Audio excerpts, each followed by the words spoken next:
കൊന്നു തിന്നു ജീവിക്കേണ്ടി വരുന്ന മനുഷ്യരെ കുറിച്ച് കേട്ടിട്ടുണ്ടോ? കാണ്ടാമൃഗങ്ങളെയും വരയൻ കുതിരകളെയും മാനുകളെയുമോ? 18-19 നൂറ്റാണ്ടുകളിലെ കഥയല്ല പറയുന്നത്. 2024 നമീബിയ എന്ന രാജ്യത്ത് നടക്കുന്ന സംഭവമാണ്. ജനങ്ങൾ വേട്ടക്കിറങ്ങി കൊന്നു തിന്നുന്നതല്ല, സർക്കാർ തന്നെ വെടിവെച്ചു കൊന്ന് ഇറച്ചി മുറിച്ച് റേഷൻ പോലെ ജനങ്ങൾക്ക് നൽകുകയാണ്. 21-ാം നൂറ്റാണ്ടിലെ പട്ടിണി മനുഷ്യനെ ഏതു വിധത്തിലെത്തിക്കും എന്നതിന്റെ പൊള്ളുന്ന കാഴ്ചയാണ് നമീബിയയിൽ നിന്നുള്ളത്. ഉള്ളു പിടയ്ക്കാതെ കേട്ടിരിക്കാനാവില്ല നമീബിയയുടെ ഈ നിസ്സഹായ ജീവിതങ്ങളുടെ കഥ. 12 ലക്ഷം ജനത ജീവിക്കണോ, കാട്ടാനകളും കാണ്ടാമൃഗങ്ങളും ജീവിക്കണോ എന്ന ചോദ്യത്തിനുള്ള ഉത്തരം നമീബിയ നൽകുന്നത് ഇങ്ങനെയാണ്. സ്പോട്ട്ലൈറ്റ് ഇന്ന് ഏറ്റവും ദുഃഖകരമായ ഒരു മനുഷ്യകഥയാണ് പറയുന്നത്.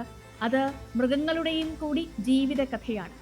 കാലാവസ്ഥാ മാറ്റം ലോകത്തെ ഏതൊക്കെ വിധത്തിൽ ഗതികേടിലാക്കാം എന്നുകൂടി അറിഞ്ഞു തുടങ്ങുകയാണ് നമ്മൾ നമീബിയയിൽ നിന്ന്. ഒട്ടും അതിശയോക്തിയോ അതിവൈകാരികതയോ ഇല്ലാതെ തന്നെ ഒരു പട്ടിക വായിക്കാം. ഓഗസ്റ്റ് മാസം അവസാനം നമീബിയൻ പരിസ്ഥിതി വനം മന്ത്രാലയം ഇട്ട ഉത്തരവാണത്. കൊന്നു തിന്നാൻ അനുമതി നൽകിയ മൃഗങ്ങളുടെ പട്ടിക: 83 ആനകൾ, 30 കാണ്ടാമൃഗങ്ങൾ, 60 കാട്ടുപോത്തുകൾ, 100 ബ്ലൂ വൈൽഡ് ബീസ്റ്റ് എന്ന കുതിരമാനുകൾ, 300 വരയൻ കുതിരകൾ, 100 ഈലൻഡ് എന്ന ആഫ്രിക്കൻ മാനുകൾ. ഇവയെയാണ് കൊല്ലാൻ അനുമതി നൽകിയിരിക്കുന്നത്. ഇവയെ കൊന്ന് അവയുടെ മാംസം മനുഷ്യർക്കു നൽകാനാണ് സർക്കാരിന്റെ ഉത്തരവ്. കേൾക്കുമ്പോൾ തന്നെ നമുക്ക് അമ്പരപ്പ് തോന്നിക്കുന്ന ഈ തീരുമാനത്തിന് പിന്നിലെ കാരണം അത് കൊടിയ പട്ടിണിയാണ്. മനുഷ്യന് കഴിക്കാനില്ലാതായാൽ മൃഗങ്ങളെ കൊല്ലാൻ ഭരണഘടന അനുവാദം നൽകുന്നുണ്ടെന്നാണ് നമീബിയയുടെ പരിസ്ഥിതി മന്ത്രി പുറത്തിറക്കിയ വാർത്താക്കുറിപ്പിൽ പറയുന്നത്. രാജ്യത്തിന്റെ 84% ഭക്ഷ്യശേഖരവും അവസാനിച്ചു കഴിഞ്ഞു. 12 ലക്ഷം ജനതയ്ക്കും ഒരു നേരത്തെ പോലും ആഹാരം കിട്ടുന്നില്ലെന്നാണ് യൂറോപ്യൻ യൂണിയൻ കണ്ടെത്തിയത്. 5 വയസ്സിൽ താഴെയുള്ള കുഞ്ഞുങ്ങൾ പോഷകാഹാരക്കുറവ് മൂലം മരിച്ചു വീഴുകയാണ്. യുക്രൈനിലും ഇസ്രായേലിലും ലോഭമില്ലാതെ ആയുധങ്ങൾ എത്തിക്കുന്ന നേറ്റോ ആഫ്രിക്കയിലേക്ക് തിരിഞ്ഞു നോക്കുന്ന പോലുമില്ല. മനുഷ്യൻ മരിച്ചു വീഴുന്ന ഈ ദയനീയ സ്ഥിതിയിൽ കാട്ടുമൃഗങ്ങളെ കൊന്നു തിന്നുന്നതിനെ ന്യായീകരിക്കുന്നത് കണക്കുകൾ കൊണ്ടാണ്. 24,000 ആനകളുള്ള ആഫ്രിക്കയിൽ ആദ്യഘട്ടത്തിൽ 83 ആനകളെ അല്ലേ കൊല്ലുന്നുള്ളൂ എന്നാണ് വിശദീകരണം. എങ്ങനെ ഉണ്ടായി ഇത്രയും വലിയൊരു ഭക്ഷ്യക്ഷാമം? നമീബിയ, അങ്കോള, സാംബിയ ഈ രാജ്യങ്ങളിൽ കൊടിയ വേനൽ തുടങ്ങിയിട്ട് ഒരു വർഷമാവുകയാണ്. 2023 സെപ്റ്റംബർ മാസത്തിൽ വേനൽ ആരംഭിച്ചു. പിന്നെ മഴ പെയ്തിട്ടേയില്ല. സാധാരണ തന്നെ ജൂൺ മുതൽ സെപ്റ്റംബർ വരെ കൊടിയ ഭക്ഷ്യക്ഷാമം ഈ രാജ്യങ്ങളിൽ പതിവാണ്.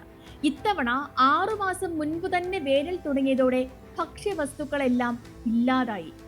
മുതിരയായിരുന്നു ഇവരുടെ പ്രധാന ആശ്രയം. അത് ഒരു മണി പോലും ഉണ്ടായതുമില്ല. ചെടികളെല്ലാം ഉണങ്ങി, കാലികൾ ചത്തു വീണു തുടങ്ങി. അതോടെ പാലും ഇറച്ചിയും അവസാനിച്ചു.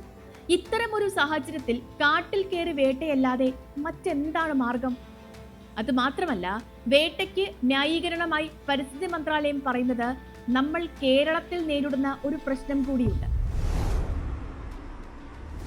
മൃഗങ്ങൾക്ക് കാട്ടിൽ തീറ്റയില്ലാതായതോടെ അവ നാട്ടിൽ ഇറങ്ങുന്നു. ഇത് മനുഷ്യജീവന് ഭീഷണിയാണ്. അതിനാൽ കൊല്ലുകയല്ലാതെ മറ്റു മാർഗമില്ല. ഇതും ആ ഉത്തരവിലുണ്ട്. പിന്നെ മറ്റൊരു ന്യായീകരണമായി പറയുന്നത് ഇത്രയും മൃഗങ്ങളെ കൊന്നാൽ കാട്ടിൽ ശേഷിക്കുന്ന മൃഗങ്ങളുടെ ഭക്ഷ്യക്ഷാമത്തിന് ഒരു പരിധിവരെ പരിഹാരമാകുമെന്നാണ്.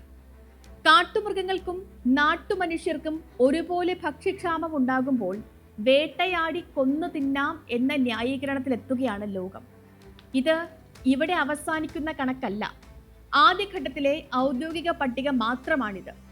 മാസങ്ങൾക്ക് മുൻപ് തന്നെ ജനം കാട്ടിൽ വേട്ട തുടങ്ങിയിരുന്നു. അവിടെ വനം വകുപ്പ് ഔദ്യോഗികമായി തന്നെ കണ്ണടക്കുകയായിരുന്നു.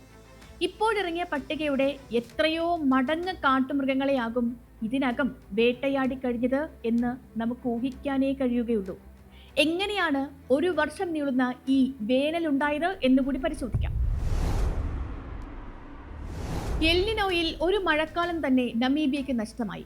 വലിയ മഴയൊന്നും ഉണ്ടാകാറില്ലെങ്കിലും ജീവിതം തളിർത്തിരുന്നത് ആ പെയ്ത്തിലായിരുന്നു. മാത്രവുമല്ല, ലോകത്തിന്റെ മറ്റു ഭാഗങ്ങളിലൊക്കെ താപനില ഉയർന്നത് ശരാശരി 1.5 ഡിഗ്രി ആണെങ്കിൽ നമീബിയയിലും അങ്കോളയിലുമൊക്കെ അത് 2 ഡിഗ്രിക്ക് മുകളിലാണ്. വ്യവസായവൽക്കരണ കാലത്തിന് മുൻപുള്ളതിനേക്കാൾ 2 ഡിഗ്രി താപനില ഉയർന്നു. എന്നാൽ കാലാവസ്ഥ തകിടം മറിഞ്ഞു എന്നാണ് അർത്ഥം. ഈ ഉഷ്ണമാണ് ഉള്ള മഴയെ കൂടി തകിടം മറിച്ചത്. നമീബിയയിലെ ഈ വേട്ടയാടി അതിജീവനം മുതൽ വയനാട്ടിലെ ഉരുൾപൊട്ടലിനും വരെ ഏറിയും കുറഞ്ഞും കാരണമാകുന്നത് കാലാവസ്ഥാ മാറ്റം തന്നെയാണ്. ഇനിയെങ്കിലും എല്ലാ നാടുകളുടെയും മുൻഗണന അർഹിക്കുന്ന വിഷയം മറ്റൊന്നുമല്ല എന്നുകൂടി ഓർമ്മിപ്പിക്കുകയാണ് നമീബിയ. ഏതു രാജ്യത്തും സമീപഭാവിയിൽ സംഭവിക്കാവുന്നതാണ് ഈ വേട്ട എന്ന് ഓർമ്മിപ്പിച്ചുകൊണ്ട് മാത്രം ഇന്നത്തെ സ്പോട്ട്ലൈറ്റ് പൂർണ്ണമാകുന്നു. നാളെ മറ്റൊരു വിഷയമായി വീണ്ടും കാണാം.